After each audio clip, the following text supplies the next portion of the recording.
Hey everybody, Stephanie here, and I am hopping in here with everybody in Rise Up. We have started a new challenge, Healthy Home Makeover, and for good reason. I don't know if you had a chance to watch Kristen's Facebook Live that she did yesterday, but she talks about a lot of this buildup that can happen in our system if we're not aware of the different things in our environment that we have control over.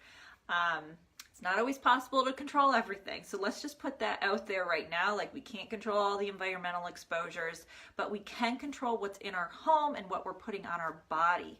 Now, I wanted to talk specifically about this one area of concern because I have found working with clients in the past, this is not something that's always thought about as one of the first things that should be tackled if you want to make some changes in your life.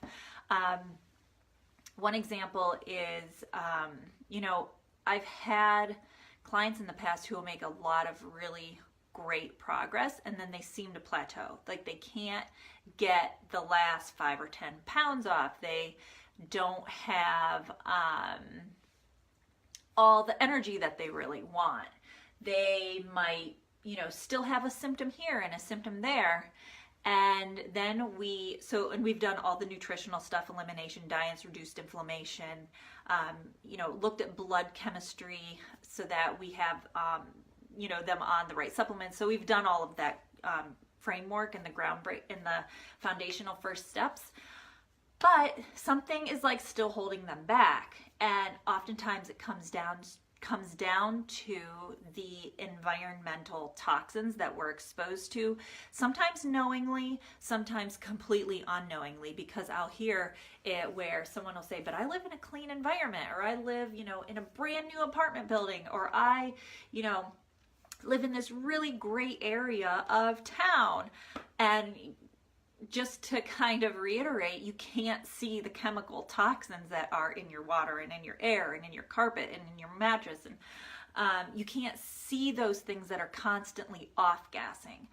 And one of those things that comes up a lot that not a lot of people think about or know about in the kitchen specifically. And when I made a poll for everyone to take, and quite a few of you took it, and 46% of you have this in your kitchen. It's Teflon and other non-stick cookware. About 46 of you have this in your kitchen, and it's actually a big source of air pollution in your home. So first and foremost, Teflon non-stick cookware, it's not all identical. So you might be thinking, well, I use non-stick cookware, but I don't use Teflon, so I'm fine. Well, you probably are better off. Teflon is the worst. It's derived from chemical acids, PFOA, and which was started production. DuPont started production of this in the 1940s, and just recently they stopped production of it, I think maybe in the 2015 or 2016. So it's been around for our entire lifetime, most of our parents' entire lifetime, and it is a major problem. And places like the EWG, which we pulled up when we looked through when we were looking through cosmetics and stuff, were a big driving force in getting DuPont to change some of the regulations. So they had to stop with the production of this PFOA, but they are producing other components that are very, very, very, very similar in structure that doesn't have the research around it that they are now getting away with producing. So there's a little bit of red tape and a lot of politics. Like, DuPont even went to the point where they created a brand new company to take some of, with a lot less revenue, to take some of the when people were, suing them, they were getting lawsuits. And so they were able to put this off on another company that's like an umbrella of DuPont, which is really sketchy.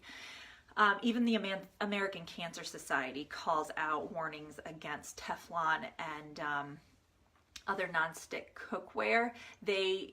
The research does not have a direct connection to Teflon specifically, but it does to PFOA, the acid and the chemical that is part of the Teflon. And for most of you who, we're just thinking probably about the pan, right? Like I don't have one, but basically it's like the surface of a pan. It's black. It makes cooking great because nothing sticks to it. Like, there's a learning curve with stainless steel and stuff like that. So, it's fantastic, but it's also found in microwave popcorn bags. That coating, the reason why the popcorn doesn't stick to the inside of the bag is it's coated with Teflon, and they have found that that's actually leaching into the oils into the popcorn. It's found it lines some pizza boxes, so the pizza doesn't stick. It lines some fast food containers. Like, you take the fast food out, you warm it up in the microwave, and you wonder why it's so easy to get out and it's not sticking. It's lined with Teflon, or Teflon-like components. And also like the cardboard boxes that you can go to a salad bar in a grocery store and it's coated. So we want to be aware of all of these different components. However, the biggest, baddest one of them all are the nonstick cookwares. And even like there was a time after DuPont stopped production of the Teflon that there were other companies that capitalized on this, and they started to make ceramic coated cookware. Ceramic coated cookware isn't as, there's not research behind it that links it to, different cancers. Liver cancer was a big one. But what happens is as that lining of that ceramic lining starts to break down over time, and it doesn't take very long, maybe a year max, there are chemicals underneath that ceramic coating that are now exposed that you're cooking your food on. And you can't see it, you can't smell it, but if you've had like little kids around you that, might get a headache after you cook on this pan, it could be exposure to that. Birds are extremely sensitive to PFOA. In fact, it's very much like the canary in the mine type idea where, they would send the canary in, and if there were the toxic fumes, it would die. It wouldn't come back out. So birds are really susceptible to these toxins, and they were finding that there were many bird deaths at a certain period of time around certain places, like the DuPont factory, I believe is in West Virginia, and they were noticing that the birds were reacting to this chemical in the air. And it's not just isolated. They have found this chemical in the blood of polar bears in the Arctic. There was a recent study that was done, and in 300 different newborn babies, they tested the umbilical cord to see if they could get an idea of what the chemical components were. And in 99% of the umbilical cords in newborn babies, they found Teflon chemical component, the PFOA, which is crazy because when they interviewed the mothers said that they had not cooked on Teflon while they were pregnant with the baby. But because it lives in your body and you can't get rid of it, they were a toxic substance. It's also found in most breast milk now because it is in our environment.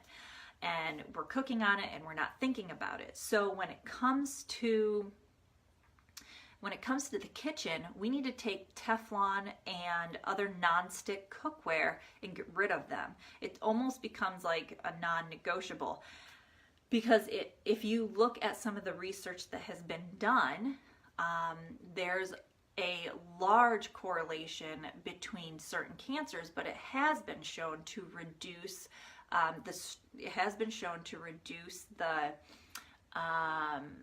how strong your immune system is. So we're finding that exposures to Teflon and this chemical in the Teflon have a high correlation with cancers, and especially like thyroid concerns.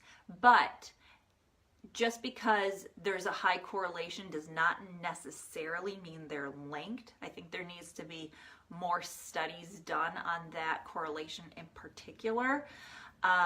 But it is something that has been found, and we have people, researchers, who are doing more research because there could potentially be that connection that is solidified in the future. Right now, just because there's correlation, it does not mean that the Teflon is causing thyroid issues. It just means that for whatever reason, people who have thyroid disorders also have a high amounts of this chemical in their blood. So we could argue and say everyone living in this world does, just because of the exposure. Also, it comes in, water is contaminated, especially in this little town in West Virginia. The Ohio River flows through this little town in West Virginia, and people who were using that water source as their drinking water had really high abnormal rates of thyroid cancer, prostate cancer, and liver cancer. So, if you look at the anecdotal data, especially that's out there, you could say, well, there is a causation, but we do need more study to back it up.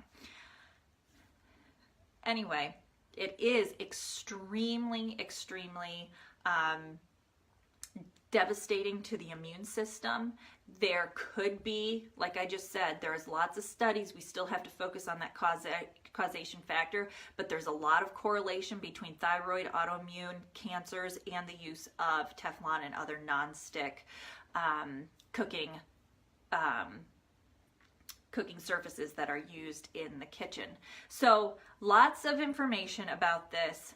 Thankfully, Teflon has now been banned.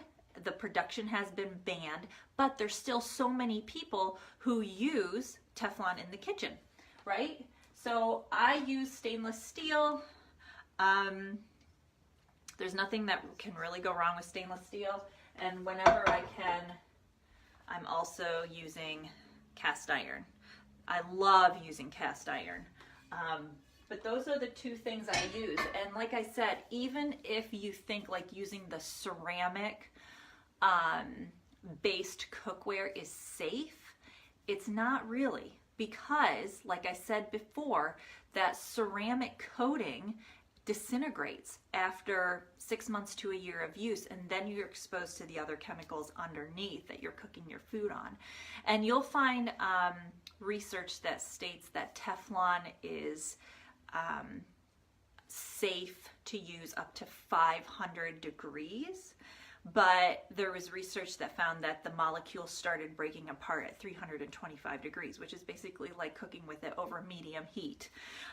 It's not like anything abnormal. Like that's what we're normally cooking at on stovetop, is like 300, 350, 400 degrees. So the Teflon is breaking down. It is causing this form of air pollution in our homes. There's really no reason to use it. It's hidden in so many other things that I mentioned earlier in the video that we might not be thinking about, like pizza boxes. And interestingly, it was also found in many different cosmetic products. So on the EWG.org website, in that Skin Deep database, when they were doing research on the different beauty products that they were testing, they found that there were many different beauty products that also contained Teflon in them. So let me see if there's anything else I missed. I think the biggest takeaway is that it's been used, labeled as a toxin, a carcinogen. It can potentially cause cancers, autoimmune issues, thyroid imbalances, and sensitivities. So the other thing is that I was reading in some of the research is that it's very ill-advised if you have birds or small animals in your home to never use the Teflon or any of the other chemical components in Teflon, because it has been proven to be like deadly. So take what you want, leave what you don't want, but if you're using a lot of Teflon or non-stick cookware and you're wondering why you're plateauing, or you're wondering why you can't like get over a hump of, you know, progress, take a look at what you are cooking with. We'll get into using glass containers and stuff a little bit later in the week, but I'm going to put together, because this is a lot of information and there are so many different options that you could go for. Like, I bet some of you are thinking, well, I don't use Teflon, but I've been using ceramic coated pans for years and I didn't think there was anything wrong with it. There is. So what I want to do is put together a healthy cookware shopping guide, so that I want to link over some of the best sources of things you can use for cooking in your kitchen that are completely free of toxins, that you don't have to worry about impacting your immune system, impacting you know, any part of your health, so that we can feel really good about removing that. Because like I said in the beginning, we can't control everything, so we might as well try to control the things that we can, and the things that we're cooking on is something that we can easily control. So let me know if you have any questions. I'm going to go ahead and sign off unless anyone has questions, but you know, if you want more information, you can Google the use of Teflon and toxins and see what pops up for you. I would recommend going to some of the research itself. There's some journals out there that have some nice synopsis and summaries of the research itself, instead of just going to some blogs. Bottom line, it's bad for you. We shouldn't be using it. So if it's something that you can afford to get rid of, do it ASAP. Yeah, Laura, so Laura's saying super interesting. Yeah, so it's something like, again, I said at the beginning, where I'll have people who are like, why am I plateauing? Why am I not getting to the next level? A lot of times we have to look now at, you know, water quality and air quality, and Teflon is definitely a major source of air pollution within the home, extremely toxic.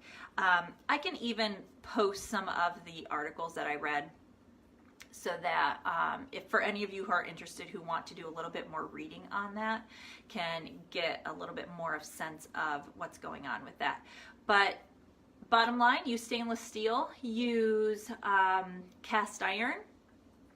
I will, in my healthy cookware shopper guide, I will explain to you why I don't use copper, and why I don't use ceramic. We'll go into that a little bit more, but I want to give you something tangible to hold on to with some links, which makes it a little bit easier to find, you know, these are the good guys and stay away from the bad guys. I hope you guys are having a good one, and I'm going to go ahead and sign off. But if you have any questions, let me know below the video, tag me, and I can get some answers for you. Hope everyone's doing well, and I'll talk to you soon. Bye.